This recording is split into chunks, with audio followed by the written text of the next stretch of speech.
Здравейте, радвам се да видя отново, добре дошли. Добре заварил, Коце. Радвам се, че риболова на рибарник Бадема продължава с екипа на Иво Георгиев и приятели. Добре дошъл и на господин Бутников. Благодаря, Коце. Ще се радвам днеска да видя как хваща големи и гъсти риби. Дай Боже! Здравейте, драги приятели! Отново сте с предаването на риболова в България. Днеска отново сме на рибарник Бадема.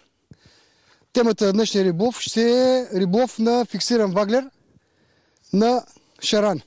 Целта ни е да ви покажем добър риболов и как да подходите по най-правилен начин, за да имате добри резултати.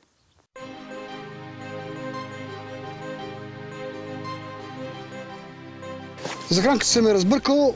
Няма да ви занимавам с самото разбъркване, само ще ви кажа какво съм добавил в нея. Значи захранката ми е сенсас сетанг и сенсас карпес. Добавил съм вътре царвица, кастери и млян пекан коноп. Захранката ни е готова, затова направо ще пристъпим към самия риболов. Сега ще си подготвим варицата за мач риболова. Днескашното предаване, както споменах, ще бъде риболов на фиксиран ваглер на шарани. Да пристъпим направо към действие.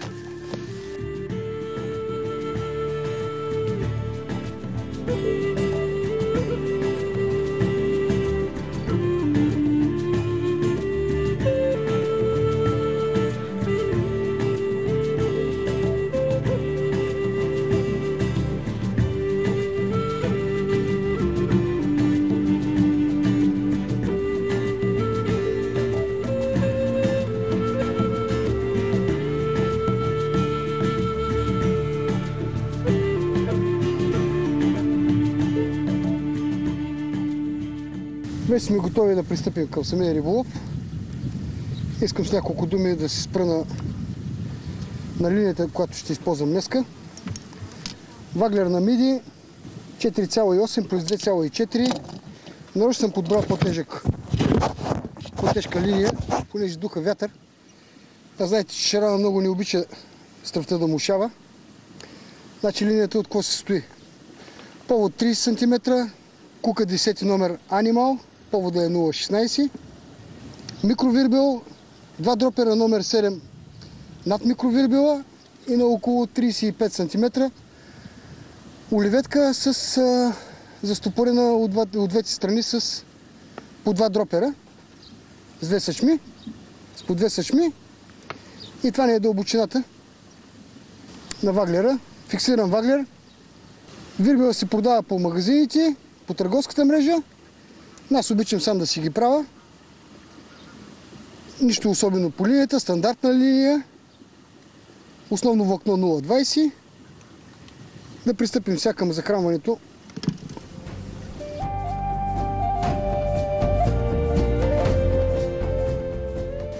Захранването ще го извърши от ръка.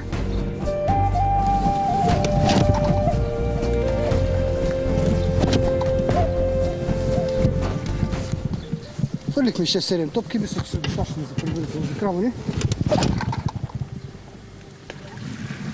После ако се наложи, ще се дохранваме. Ще изпремим малко гранула и черви.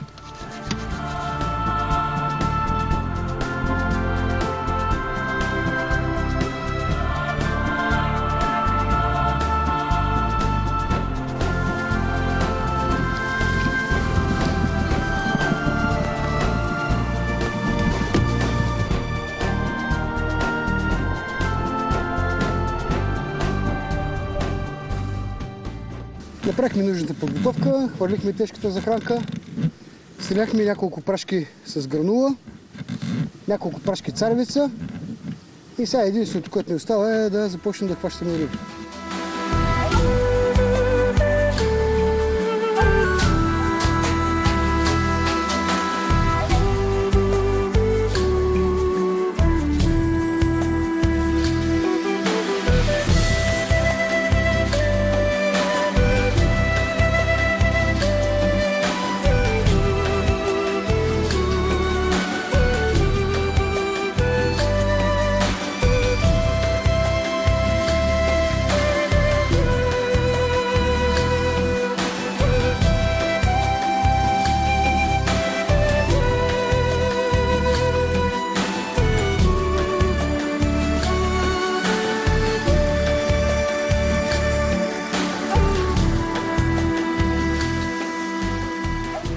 Още в началото на риболова на мач имах сука, излезна доста приличен шаран. Не мога да кажа, но като гледам, това са от на котето големите деца. Шарана доста тежък и доста време ми отне да се преборя с него. Пожелавам на сука на всички, които ще посетят водоема, да хванат такива и по-големи риби от тази. Пак ви напомням относно такъмите, значи лова на мач без повод с 0,23 корда основно, директно вързана на куката на основната линия. Куката е Камасан Animal 10 номер и по-здрава пръчка. Моя мач е 4,50 специмен, принципно е за големи шаранови риби.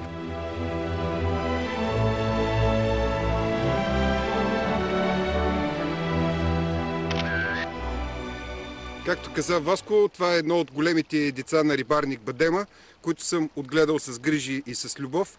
Пожелавам на всички посетители да изпитат тръпката и обаянието на риболова на големи риби. След малко ще притеглим шарана, за да видим колко точно тежи.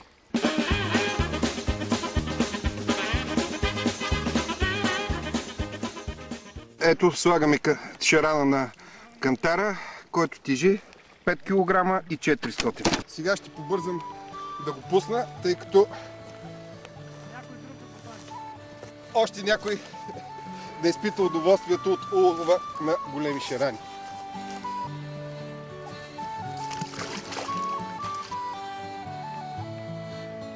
Виждате, че резултата на матча е доста положителен. Един от нашите гости в днешното предаване, Васко, изкара един доста добър екземпляр, 5400 на бял черви. В момента аз смених на бял черви, ама в водоема има и каракуда. А куката не ми е много подходяща за каракуда. Наблегнал съм на шарана и куката ми е доста едра за каракудата. Ма ще упорствам. До тук мисля, че екипа си върши работата. Има още време до края на риболване. Но само тази борба на тази риба мисля, че ви е доставила голямо удоволствие. Това са кадри, които не се виждат всеки ден. Но мисля, че за бъдеще ще виждате все такива добри кадри, доставяйки удоволствие както на нас, така и на вас.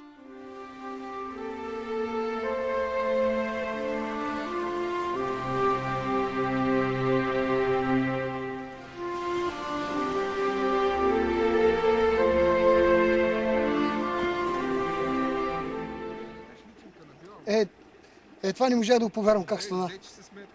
Уважаеми зрители, това е най-голямата риба, която се хваща през живота си. Не мога да разбира гупа ли е, зелен хелер ли е. Виждате, че има трофеи над 5 кг и има трофеи под 1 грам. С големината на какво, не мога да го определя.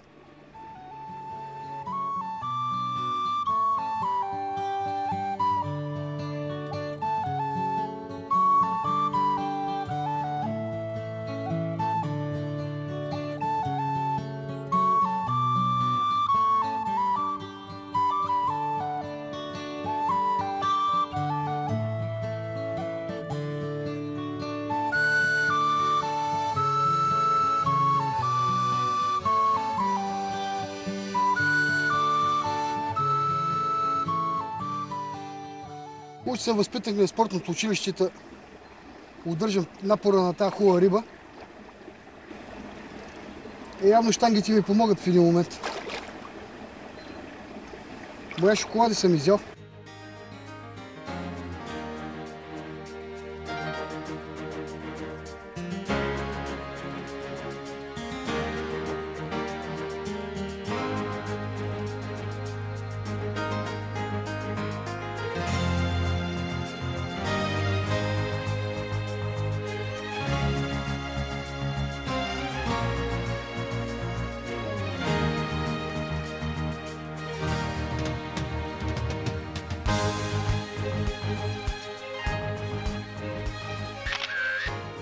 Ето още една рожба на котсто. Ето това прекрасно бебенци. След малко ще разберем колко тежи. Ами днеска, без да искаме, показваме риболов на трофейни риби. По-редки са ударици, но по-качествени. Сега ще побързам да го притеглим и да го пуснем във водата, където да си чака следващия собственик.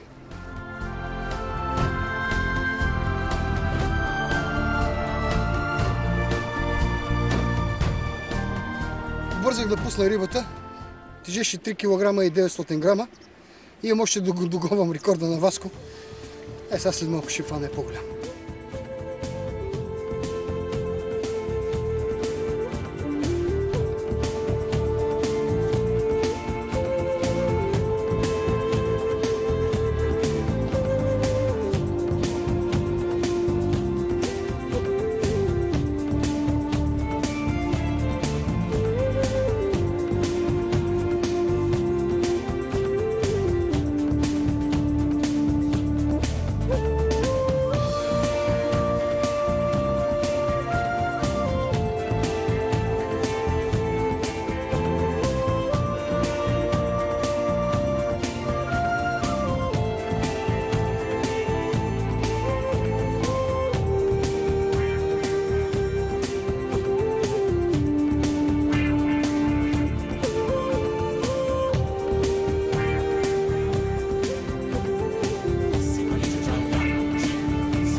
Отново имам слука.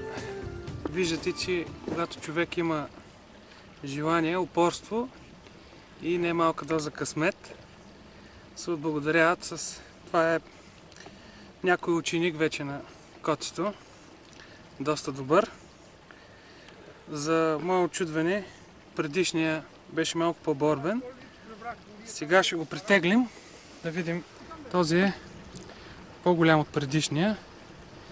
Но сега кантара ще си покаже.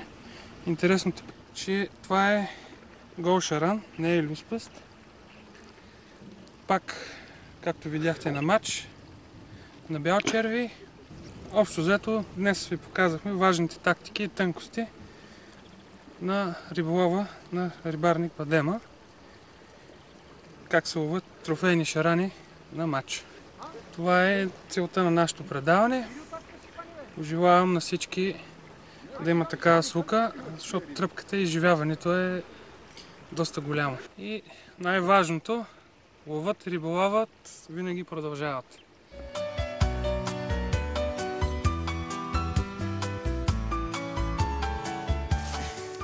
Бутник, очаквам отговор. Ръкавицата не е сериозно хвърлена.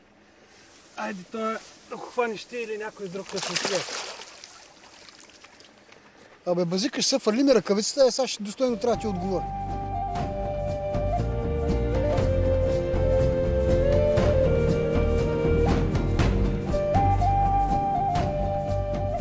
Ето и поредния шаран.